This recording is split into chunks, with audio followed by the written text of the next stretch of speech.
All right. Well, it's good to be back. As you can see, the car is still running. No, I didn't rev it up cold. Essentially, I did a little bit of video editing there. So it is running pretty rich, though. And I noticed after I got it off the ferry, wheel bearing was smoking. So turned it into a drastic move to slowly get it back to my storage, which was about maybe 7, maybe 8 miles away. So it was slow going, but eventually got it back there and was able to start figuring out what was going on and realized that the bearings inside the passenger side hub were just toast. So I'm going to talk a little bit about what you're seeing here. There's 8 bushings for the front suspension. There's 2 on the lower control arm. There's 2 on the upper control arm, and that's for each side. So you get the passenger side and the passenger side, so it's 8 total for the front. What you're looking at is a bushing that I've already cut off, and so this is the result of what you'll have to do to each one. There's the inner kind of dowel or sheath that goes inside. That's where the bolt will actually ride against the bushing, and I'm kind of pointing at now where I cut it off from the other side. On the new bushing you can see to the left there, essentially you'll need to cut through each end because otherwise they won't press through. The outer sheet, at least the bushing won't. So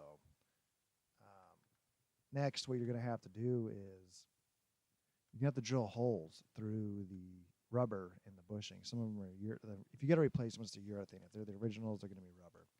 So Lyle had the idea, hey, let's just, instead of using like some kind of hole saw to the right size or something, he's got a drill bit, started drilling multiple holes into all the rubber ring basically around the bushing.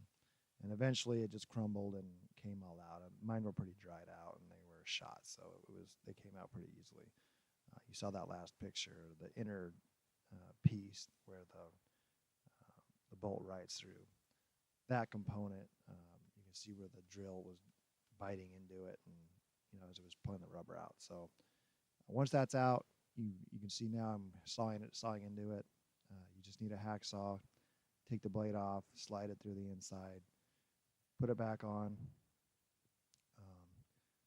start creating like an even cut. You're going to want it to be very level because the idea is once you get through the outer sheath of the bushing, you're going to start cutting into the actual casting of the A-arm, and you don't want to do that. I mean, it's not going to be the worst thing if you have an edge. In fact, you'll see on a couple times, I just barely have a little witness mark on there where I cut a little bit deep. So not deep, but it was shallow enough. So it's not something you're trying to do. So you're going to want to check multiple times as you're cutting to see if you've actually cut through the bushing or not.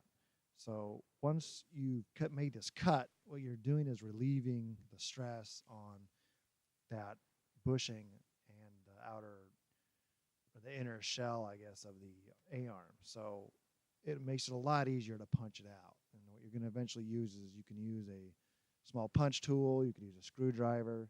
It's not going to matter. And some other kind of like a mallet, you can use a rubber mallet, you can use brass mallet, hammer. It's not going to really matter either way. Once you relieve that inner sheath, it should be able to punch right out fairly easily with a couple blows. So you don't have to put this in a vise and be careful where you're mounting it in the vise. You want it to be, not squishing the crap out of it. There's not much to these A-arms, unfortunately. The steel wasn't the best quality when they were building these cars. So I don't think I'm finished through on this one. This is, unfortunately, the one I decided to film was the one that gave me the biggest pain in the rear because I was really trying to avoid cutting into the A-arm itself, and I hadn't actually made it through. So you're going to have to check multiple times, like I said. But once you get through this bottom piece, you're going to take off the hacksaw, the blade, and then you're going to come at it from the side. As you see, there's a lip, at the lips that's facing us. That piece is going to have to be cut down too, just a small amount, so that it can actually separate itself. Once you have that, then it'll come right apart. All right, so once you have all of the bushings out of the A-arms, now is kind of the time you can decide whether you want to send them off to have them sandblasted or bead blasted or chemically stripped, which is in this case what I had done with mine. You can already see there's a light coat of rust that's showing. That's not a big deal. And honestly, it was just white. You could wipe it right off at that point. It was so new. It wasn't even a big deal. So I just opted to have once they were chemically stripped, it was just to have them painted at that point. I got a heavy duty Rust-Oleum um, black satin paint. It works for me. So, but now's the time you want to do it. And most anyone who's doing sandblasting should be able to plug them on the sides to make sure the insides don't get baked, with paint on them, so that you can get the new bushings in no problem. So once you have that done, then you're good to go. So once that's done, it's time to press the bushings back in. Here you can see Lyle using a press.